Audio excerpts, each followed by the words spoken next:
Rock bottom doesn't announce itself. It doesn't send warnings. It doesn't tap you on the shoulder. It doesn't ask permission. It arrives quietly. In missed calls. In unopened messages. In bills you avoid looking at. In days you can't remember and nights you can't escape. In the slow sinking realization that the life you're living is not the life you promised yourself. People think rock bottom is a single moment, one catastrophic event. They're wrong. Rock bottom is an accumulation. 1,000 little collapses you ignored. 1,000 small betrayals of yourself. 1,000 days of saying tomorrow until there's no tomorrow left. My rock bottom didn't hit me like lightning. It grew like rust. Quiet. Steady. Unnoticed. Until one night, it consumed me completely. That night started like any other. A dim room. A half-eaten meal. My phone on silent so I didn't have to pretend I was okay. I sat on the floor because the couch felt too comfortable for how I felt inside. Empty. Heavy. Quietly breaking in ways no one could see. Somewhere between midnight and 2 a.m., I realized I hadn't spoken a full sentence to another human being in over a week. Not because I didn't want to, but because I didn't know what to say anymore. How do you explain to someone that you're drowning without any water around? I wasn't depressed. I wasn't lazy. I wasn't weak. I was lost. The kind of lost where you don't even know what direction hurts less. I closed my eyes, leaned my head back against the wall, and something inside me cracked. Not a breakdown. Not an explosion. A collapse. Silent. Internal. Complete. I whispered to myself, I don't recognize this version of me. And that was the truth. I had become a ghost in my own life. Existing but not living. Breathing but not alive. Moving but not going anywhere. Nothing had meaning. Nothing had weight. Nothing had color. I had hit a point where numbness was a relief compared to feeling anything real. Most people fear rock bottom. I didn't. Because the truth is, you don't fear the place you're already in. You fear staying there. And that night, for the first time, I became terrified of one thought: what if this is all I ever become? What if this broken, disconnected, defeated version of me is the final version? What if the best parts of my life are behind me? The room felt smaller. The air felt heavier. My chest tightened like someone was sitting on it. But the scariest part wasn't the fear. It was the acceptance. I had accepted a life that was destroying me. I had accepted failure before even trying. Accepted loneliness instead of fighting. Accepted the worst of myself because I forgot I had anything else left. And that's the deadly danger of rock bottom. It makes you forget who you were and blinds you to who you can become. The breaking point came when I reached for my phone out of habit, not to call anyone, but to distract myself long enough to avoid thinking. But the screen lit up, and for the first time in my life, I didn't feel the urge to scroll. I felt the urge to scream. At myself. At life. At the universe. At the person I saw reflected in the black glass. Because in that reflection, I didn't see someone hopeless.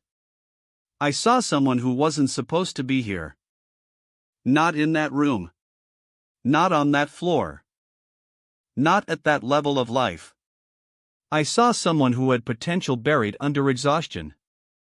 Strength buried under heartbreak. Fire buried under fear.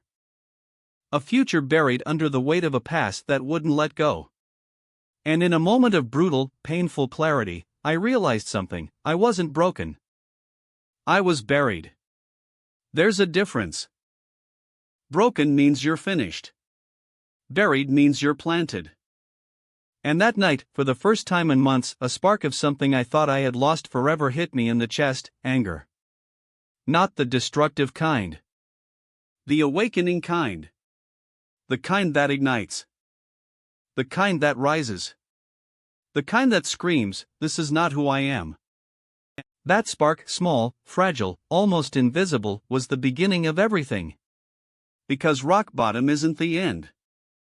Rock bottom is the birthplace of a new version of you that you cannot access any other way. But I didn't know that yet. All I knew was that something inside me finally refused to die quietly. That night ended with me on the floor, hands over my face, breathing in shaky fragments. But making one silent promise to myself: I will not stay here. I don't know how. I don't know when. I don't know what it will take. But I will not stay here. And that promise, that tiny whisper made in the darkest moment of my life, became the first spark of the unstoppable version of me I hadn't met yet. The version I was about to discover. The version I would eventually become. But first, I had to learn the true power of rock bottom. Not the pain. The transformation. People think rock bottom is the moment you lose everything. The money. The job. The relationship. The opportunities. The direction. The hope. But that's not true. Rock bottom is when you lose yourself. When you wake up and feel like a stranger inside your own skin. When your reflection feels like someone else's life. When you carry a weight you can't explain and fight a battle no one sees. And in the days after that night on the floor, I realized something painful: I hadn't just hit rock bottom. I had slid into it slowly, stubbornly, silently, while pretending I was fine. Messy room. Unfinished tasks. Unanswered messages. Apathy toward everything that once mattered. A quiet suffocation that grew heavier each day. Rock bottom isn't one event. It's a pattern. And my pattern was clear: I had been drowning long before I admitted it.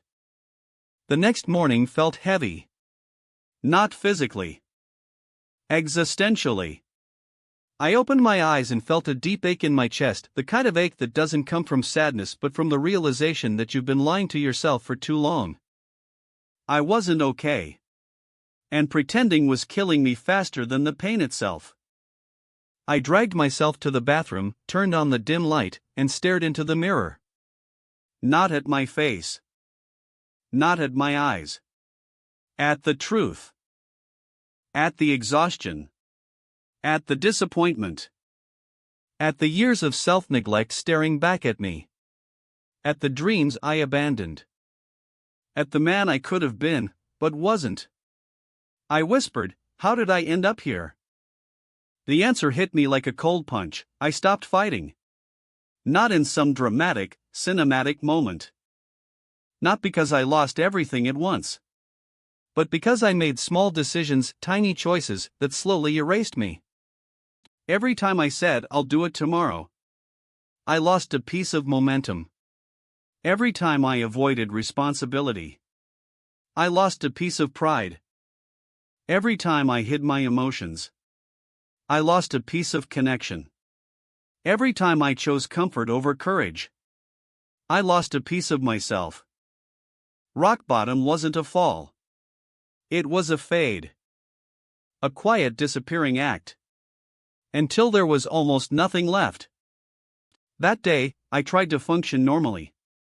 Tried to eat. Tried to work. Tried to distract myself. But everything felt hollow. Fake. Forced. I couldn't escape the truth anymore: my life wasn't broken. I was. But here's the secret most people never learn: being broken isn't the end. It's the beginning. The most painful beginning imaginable, but a beginning nonetheless. Why? Because when life breaks you, it breaks the version of you that was never meant to survive your future. A weak version. A passive version. A fearful version. A comfortable version. A self-sabotaging version. Rock bottom strips all of that away until only your raw, unfiltered self remains. And that rawness is where real transformation begins. But before the rise, you go through something every person who hits bottom knows too well: the numb phase. For days, I drifted. Not sleeping well. Not eating much. Not thinking clearly. Time blurred. Mornings felt like nights, nights felt like nothing. I wasn't sad. I wasn't angry. I was empty. And emptiness is dangerous because it convinces you that nothing matters. But underneath the emptiness, something else was slowly forming, quietly, invisibly. A tiny seed of defiance. A small part of me, a stubborn part, refused to fully disappear. I didn't recognize it at first. It felt like irritation. Restlessness. Tiny sparks of "I can't keep living like this." But that irritation was strength awakening. That restlessness was identity returning. Those sparks were the early signs of a comeback.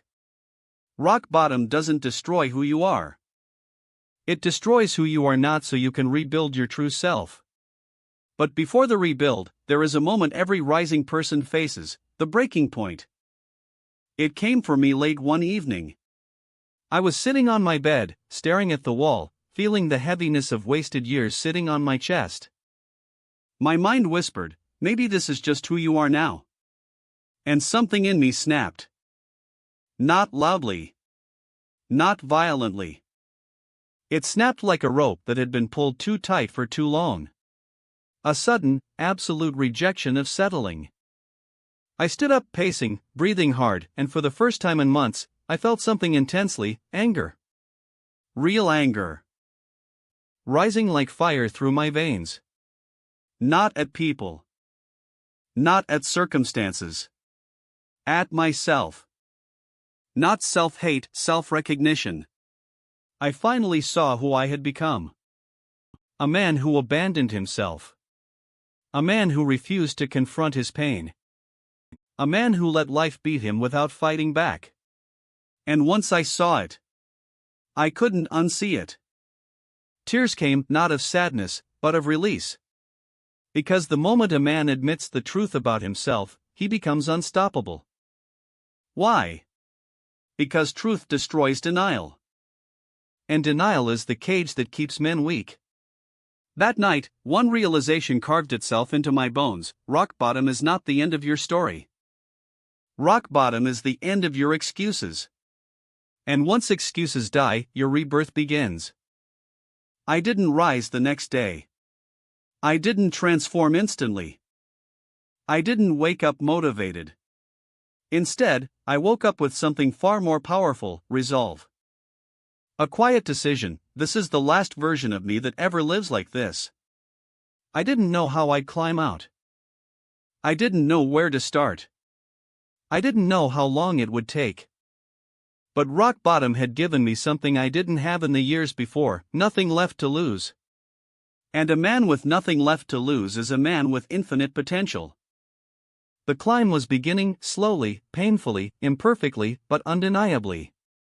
Before I could rise, I had to confront the truth about rock bottom itself: the lowest point of your life is the only place where you can rebuild with zero limitations. And the first lesson of the climb was waiting for me the very next morning. Every rise from rock bottom begins with a moment that most people overlook. Not a breakthrough. Not inspiration. Not motivation. Something simpler. Something quieter. Something almost embarrassingly small. A decision. Not a dramatic one. Not a loud one. Not a heroic one. A simple, almost whispered decision: I won't stay here. That decision is the first step upward, the step that saves you, even when you don't feel saved. And for me, that moment came the next morning. The sun wasn't even up yet. The room was dim, cold, and messy, exactly how I felt inside. My phone alarm buzzed weakly, barely audible under the heaviness in my head. Every part of me wanted to roll over. To pull the blanket over my face. To hide. To go back to sleep. To avoid the day entirely. But something inside me stopped me. A small voice, not the broken one, not the hopeless one, a new one. A voice that said, if you can't change your life today, change your morning. Just your morning. That's it. So I sat up. Not because I felt strong. Not because I felt ready. Not because I felt motivated. I sat up because I decided last night that I was done breaking myself. And that decision pulled my body upright before my mind could talk me out of it. That was the first win. Small. Unimpressive. Invisible to everyone but me. But it was a win. And when you're at rock bottom, small wins are the rope that pulls you out. I put my feet on the floor. Cold. Uncomfortable. Grounding. The kind of discomfort that reminds you you're still alive. I stood up. Everything felt heavy. My thoughts were loud. My emotions were messy. But still I stood. And that was the second win. The world doesn't clap for you when you do something small.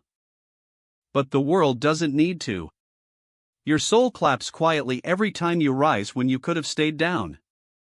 I walked to the bathroom, turned on the sink, splashed water on my face. And for the first time in a long time, I looked in the mirror without flinching. I wasn't proud of what I saw. But I didn't look away either. And that's when the real transformation began. Because the first step out of rock bottom is not fixing your life. It's facing it. Most people stay stuck because they never face themselves honestly. They distract. They numb. They avoid. They deny. But rock bottom removes the luxury of avoidance. There's nowhere lower to go. No deeper hole to fall into. No more excuses to hide behind.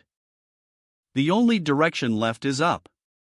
But you can't rise until you look at the ruins of your life and say out loud, this is where I am and this is not where I'm staying. That morning, as I stared into that mirror, I said exactly that. Quietly. Simply. Without emotion. And that sentence was the first stone placed in the foundation of my comeback. Then something odd happened. Something tiny and strange and powerful. I cleaned my room. Not because I wanted to. Not because it mattered. Not because I suddenly cared. I cleaned because I needed to win any win to prove to myself that I could create change even in a place of chaos. Rock bottom strips you of confidence. Action rebuilds it. Piece by piece. Task by task. Habit by habit. I threw away trash. Folded clothes. Cleared the desk. Wiped surfaces. Opened the window. Fresh air came in, and with it, the faintest feeling of possibility. A feeling I hadn't felt in months. It wasn't joy. It wasn't motivation. It was relief. Relief that I could still change something, even if it was just my environment. And that was the third win. Not impressive. Not grand. But real. By noon, I was exhausted, not physically, emotionally. Climbing out of rock bottom isn't like a movie montage. It's slow. It's heavy. It's draining because you're fighting gravity inside your own mind. But there's a rule about rock bottom that I didn't understand yet: the first day you take action is always the hardest. Not because the tasks are hard, but because your identity is shifting. You're no longer the person who gives up. You're no longer the person who stays down. You're no longer the person who avoids life.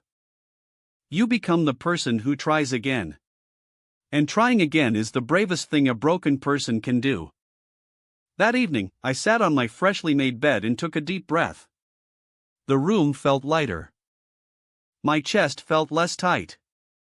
My mind felt calmer. I wasn't healed. I wasn't transformed. I wasn't unstoppable.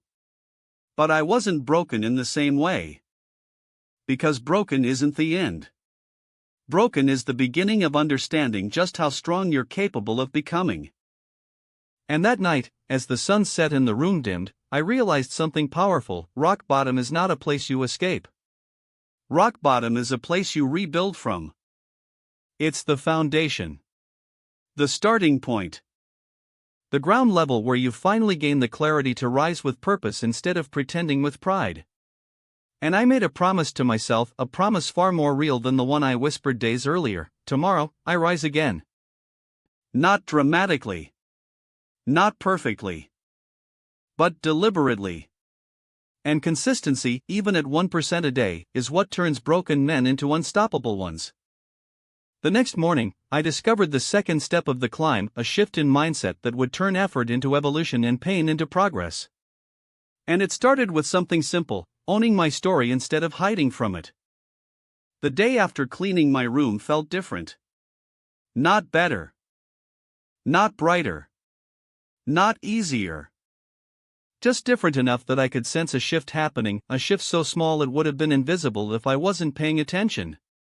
I woke up still tired. Still heavy. Still battling the quiet ache in my chest. But for the first time in a long time, I didn't feel ashamed of it. I didn't feel the need to pretend I was fine. Didn't feel the urge to hide from myself. Didn't feel the impulse to escape into distraction. Something inside me had changed. I had stopped running from my pain. And that shift, that single, subtle shift, was about to transform everything. Most people believe the opposite. They think strength is pretending nothing hurts. They think resilience is suppressing everything. They think maturity is silence. But the truth is simple: you cannot heal from a story you refuse to acknowledge you're living. Rock bottom had forced me to look at myself honestly, maybe for the first time in years. And when you stop hiding your pain stops controlling you. Owning your lowest moments is the beginning of self-respect. I didn't know that yet, not consciously, but I could feel it. So that day, instead of avoiding the thoughts that scared me, I did something I had never done before. I wrote them down. Not to be poetic. Not to be therapeutic. Not to be productive. I wrote them down because I needed to confront myself without filters. I opened a blank page and wrote the hardest sentence of my life: I'd become someone I no longer respect. The words hit me like a punch. Sharp. Painful.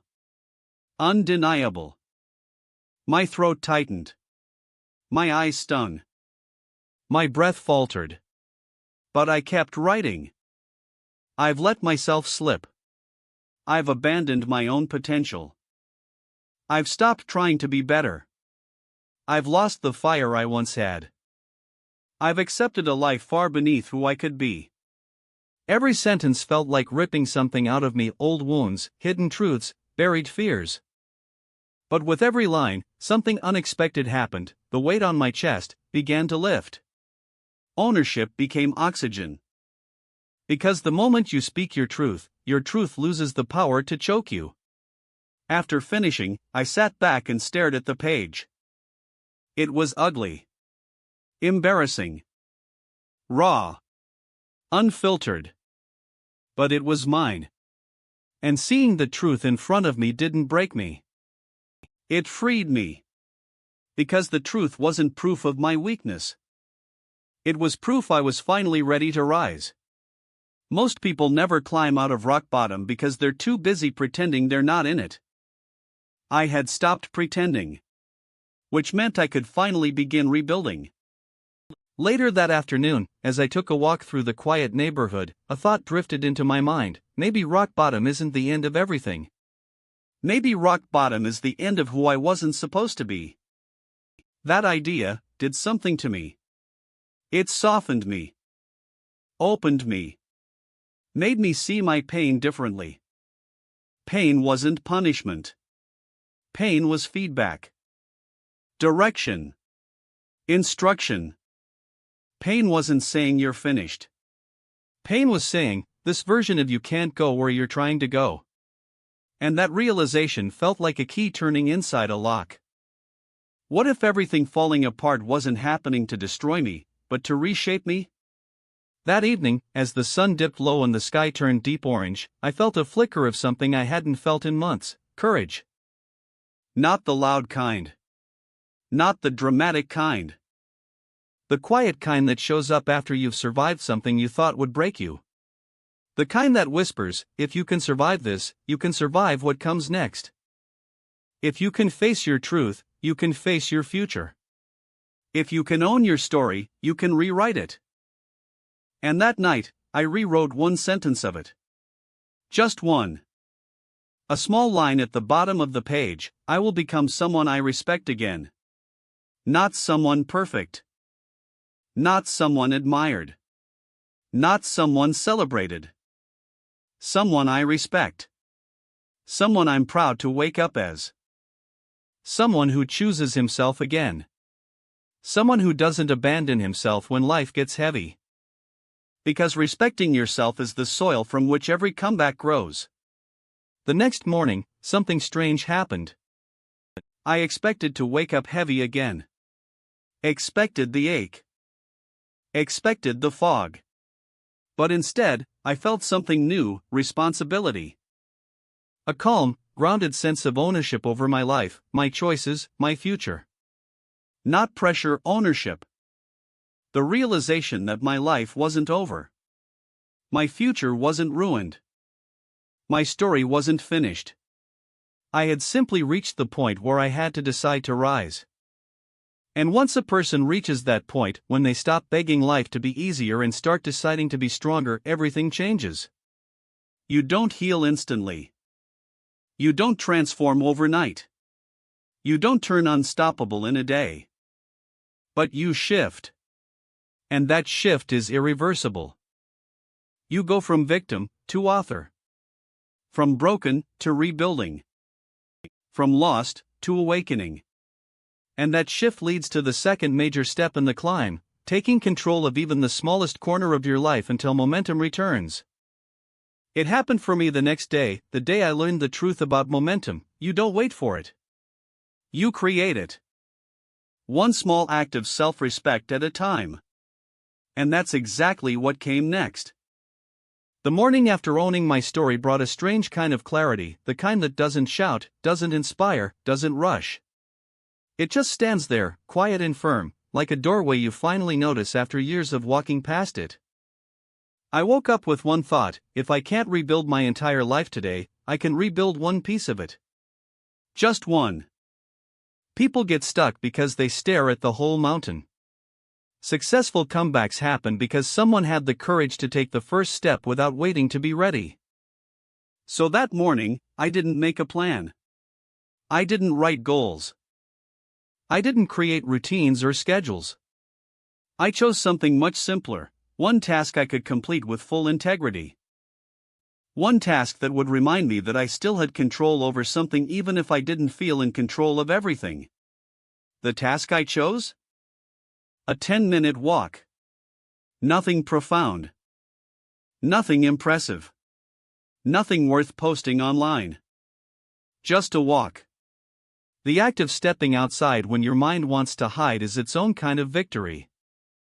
And that morning, as the cool air hit my face and my heartbeat settled into a rhythm I hadn't felt in months, I discovered the most important truth of momentum: it isn't created by big actions. It's created by completion. Finishing something, anything, tells your mind, we are no longer the version that gives up. And that message, delivered repeatedly, changes everything. After the walk, I came back home feeling lighter. Not healed. Not transformed. Just 1% stronger. And that 1% mattered. I made my bed. Cleaned the kitchen. Replied to 2 messages I'd been avoiding. Did 3 push-ups, yes, literally 3, because 3 was better than 0. And at the end of the day, for the first time in a long time, I felt something I thought I had lost forever: capability. The feeling that maybe, just maybe, I could handle my life again. And capability creates hope, the kind of hope you build, not the kind you wait for. The next day, I pushed for 2%. A slightly longer walk. A slightly better breakfast. A slightly cleaner room. A slightly clearer mind. Nothing dramatic. Nothing intense. Nothing extreme. Because the truth about rebuilding is this: when you're broken, you don't need intensity. You need consistency. Intensity burns out the wounded. Consistency rebuilds them. And slowly, as the days passed, my life began to shift subtly, quietly, steadily. My room stayed clean. My mornings became predictable. My thoughts became less chaotic. My emotions became less overwhelming. My sense of self became slightly stronger. Tiny victories, stacked daily, became my new identity. I wasn't trying to become unstoppable. I was trying not to fall apart. Ironically, that's what made me unstoppable later. About 2 weeks into this rise, I faced a moment that would test me in a way I wasn't prepared for. A familiar feeling crept back into tiredness, heaviness, that quiet whisper, "This is pointless. You'll end up back where you started. You always do." Old me would have listened. Old me would have collapsed. Old me would have taken one bad day and turned it into a bad month. But something was different now. Because momentum changes how a man sees himself. The moment the thought appeared, a new voice, a stronger voice answered back, "Not this time." I didn't wait for motivation. I didn't wait for clarity. I didn't wait to feel better. I remembered the rule: when you can't do everything, do something. So I did. A small task. A tiny win. The minimum I could do without breaking the promise I made to myself. I did 10 minutes of cleaning. I drank water. I sat outside in silence.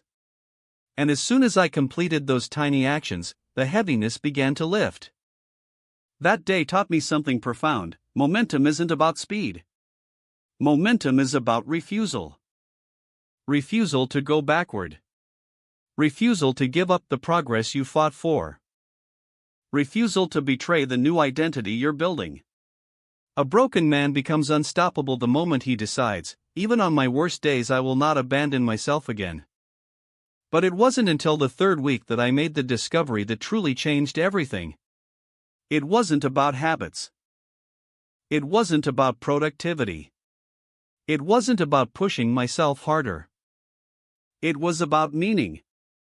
One quiet evening, as I sat on my balcony watching the sky turn dark, I realized, I don't just want to survive. I want to matter. Rock bottom breaks you, yes. But it also forces one question that most people never ask until their life falls apart: what kind of life actually feels worth living? That question became a spark. The spark became an engine. The engine became direction. The direction became purpose. And purpose is what transforms a comeback into a transformation. Because when a man with nothing finds meaning, he becomes dangerous in the most powerful way: he becomes self-directed. Not controlled by fear. Not controlled by emotion. Not controlled by the past. Not controlled by external validation. He becomes driven by a future only he can see. And as that realization settled in, I felt something ignite in my chest, a calling. Not loud. Not clear. Not fully formed. But real. The first pulse of the unstoppable version of me I was slowly becoming. The rise wasn't over. The real rise was just beginning. And the next step would reveal the deepest truth of them all: rock bottom doesn't just rebuild you. Rock bottom rebuilds you into someone your old life never could have created. Momentum gave me stability. Purpose gave me direction. Honesty gave me clarity. But there was one more turning point I didn't see coming, a shift so powerful, so identity shaping, that it became the moment I stopped rebuilding and started evolving. It began on a random morning, the kind where nothing special was supposed to happen. I woke up early. Not forced. Not exhausted. Not because I had to. I woke up because I wanted to. That alone shocked me. For months, mornings felt like drowning before the day even began. Waking up meant facing failure, avoidance, emptiness. But this morning, something small but unmistakable was different. I didn't hate myself. Not love. Not pride. Not confidence. Just the quiet absence of self-disgust. And that silence inside me, that lack of internal resistance, felt like stepping into a new world. A world where I wasn't my own enemy. A world where I could actually grow. I made my bed. Opened the curtains. Let sunlight in. And as the light filled my room, a sentence formed in my mind clearer than anything I'd heard from myself in years: I am not the person who fell. I am the person who is rising. And for the first time, that sentence didn't feel like a lie. It felt like identity. Because here's the truth I finally understood: rock bottom breaks the false version of you. The weak version. The passive version. The insecure version. The version that settles. The version that runs. The version that hides. Rock bottom destroys who you were pretending to be so you can become who you were meant to be. That morning, I felt the shift fully. Not a mindset shift. Not an attitude shift. Not a motivational burst. A self-concept shift. The deepest shift a human being can experience. The shift from, I want to change, to, I am changing. Later that day, I went for another walk, not out of desperation this time, but out of habit. A positive habit. One I had built myself. Halfway through that walk, I stopped at a crosswalk and looked around. People rushing. People laughing. People working. People living. And something inside me whispered, you're part of the world again. Not a shadow. Not a ghost. Not a spectator. A participant. And that realization hit me harder than anything else. Rock bottom didn't isolate me. I isolated myself. Rock bottom didn't end my life. It ended the version of me that didn't know how to live. And now I was learning again. Slowly. Clumsily. Imperfectly. But learning. When I got home, I opened the notebook where I had once written my pain. The words were still raw. Ugly. Honest. But they didn't hurt anymore. They felt like scars, once painful, now proof. Proof that I survived. Proof that I took ownership. Proof that I didn't quit. And that's when another realization hit me: you can't become unstoppable until life has stopped you once. Strength is not built from success. Strength is built from collapse. From humility. From rebuilding. From rising while no one is watching. Rock bottom was not where I died. Rock bottom was where my unstoppable version was born. Weeks passed. My habits grew stronger. My routine grew consistent. My identity grew sharper. I wasn't becoming perfect. I was becoming powerful. Not externally. Internally. Because once you rebuild from zero, nothing above zero scares you anymore. Failure loses its teeth. Rejection loses its sting. Hardship loses its ability to break you. When you've already been broken, you learn how to become unbreakable. And that's what I was becoming. Unbreakable. But the final transformation, the moment I realized I was no longer the broken version of myself, came unexpectedly. It happened on a night when I was cleaning, music playing low, mind calm, room neat. My phone buzzed. A message from someone I used to try desperately to impress. The kind of person whose validation once dictated my self-worth. Someone whose approval used to make or break my confidence. But when I saw their name, nothing happened. No anxiety. No attachment. No need to respond instantly. No fear of being judged. Just neutrality.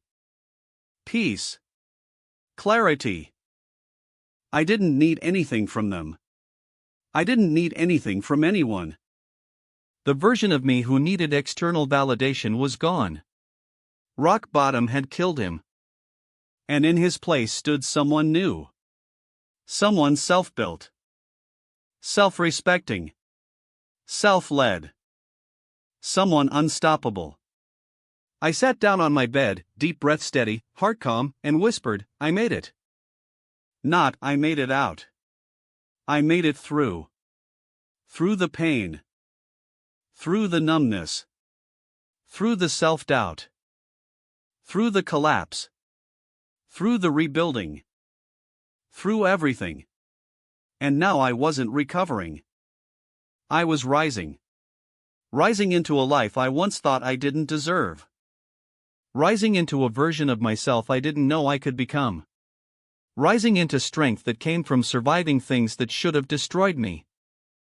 The truth about hitting bottom? Rock bottom isn't a dead end. Rock bottom is a beginning hidden inside an ending. Rock bottom is the clearing where the old life burns so a stronger one can grow. Rock bottom isn't the worst moment of your life. It is the most important. Because it's the only place where you finally realize you don't need saving. You need rebuilding. And you're capable of rebuilding yourself into someone unstoppable. Which led to the final realization, the twist ending of this journey. I didn't escape rock bottom. I used it. And what I built from it would change everything about my future. People always talk about rock bottom as if it's a place you escape from, as if it's a pit you climb out of, as if the goal is to get as far away from it as possible. For a long time, I believed that too. I thought the point was to heal, recover, move on, leave rock bottom behind me like a nightmare I never wanted to remember. But I was wrong. The truth, the twist in my story, is something I never expected. I didn't climb out of rock bottom. I grew out of it. Rock bottom didn't trap me. Rock bottom planted me. It didn't destroy me. It stripped me. Of ego. Of delusion. Of denial. Of excuses. Of the false identity I clung to for years. Rock bottom wasn't the death of me. It was the death of everything that was keeping me from becoming myself. That's the secret no one talks about. You don't rise in spite of rock bottom. You rise because of it.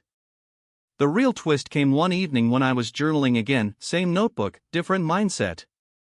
I wrote a sentence that stunned me. If I could go back in time, I wouldn't erase my rock bottom. The moment the words were on the page, I froze. Because months earlier, I begged the universe to undo my pain. Begged for a reset. Begged for a different life, different choices, different outcomes. But that night, I realized something life-shifting. My rock bottom didn't take anything from me that I needed to become unstoppable. It took the things I needed to lose.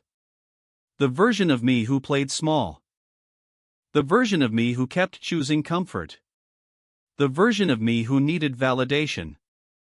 The version of me who avoided responsibility. The version of me who broke promises to himself.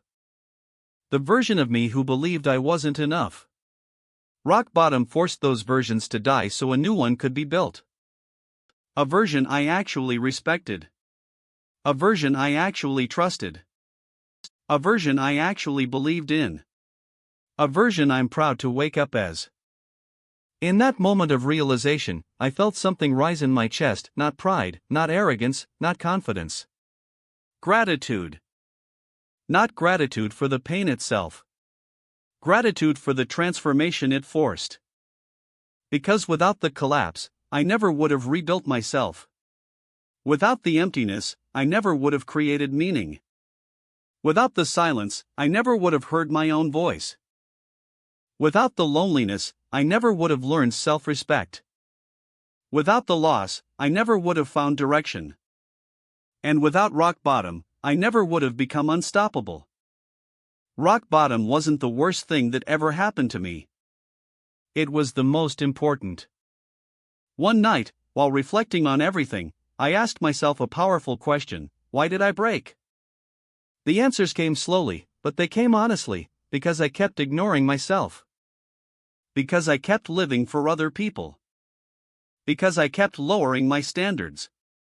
Because I avoided truth. Because I chased comfort instead of accountability. Because I held on to a version of myself that needed to be left behind. And then came the second question, the one that truly changed me: why did I rise? The answer was simple: because I finally chose myself. Not in a selfish way. In a necessary way. I chose to face myself. I chose to rebuild myself. I chose to stop pretending. I chose to stop running. I chose to stop breaking myself down.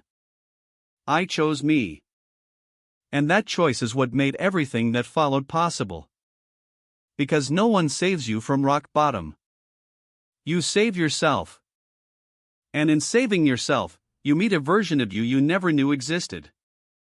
A version built from discipline. A version forged in pain. A version sharpened by truth. A version strengthened by consistency. A version fueled by purpose. A version who refuses to collapse again because he already knows how to rise. On the final night of this journey, I sat on the edge of my bed, room clean, mind calm, heart steady, and I realized I wasn't afraid of rock bottom anymore. Not because I wanted to experience it again, nobody does. But because I'm not the same man who fell into it. I'm not fragile anymore. I'm not lost. I'm not running. I'm not breaking. I'm built differently now. Rock bottom didn't make me fearless. Rock bottom made me resilient. Fearless men break. Resilient men bend, heal, rise, learn, and continue. Rock bottom didn't teach me invincibility. It taught me identity. And that identity is the real reward. I don't look back at my lowest point with shame anymore. I look back at it with certainty. Certainty that it was necessary. Certainty that it was the turning point. Certainty that without it, I never would have become the man I am now. The man who moves with purpose. The man who acts with intention. The man who leads himself. The man who respects himself. The man who doesn't crumble when life hits hard. The man who rises every time he falls. Rock bottom wasn't punishment. Rock bottom was permission. Permission to rebuild. Permission to restart. Permission to redefine myself. Permission to rise in ways I never could before. And that's the twist: rock bottom did not break me. Rock bottom broke the version of me that was holding me back. And from those broken pieces, I built someone unstoppable. Someone stronger. Someone wiser. Someone clearer. Someone disciplined. Someone grounded. Someone whole. Someone I now call myself.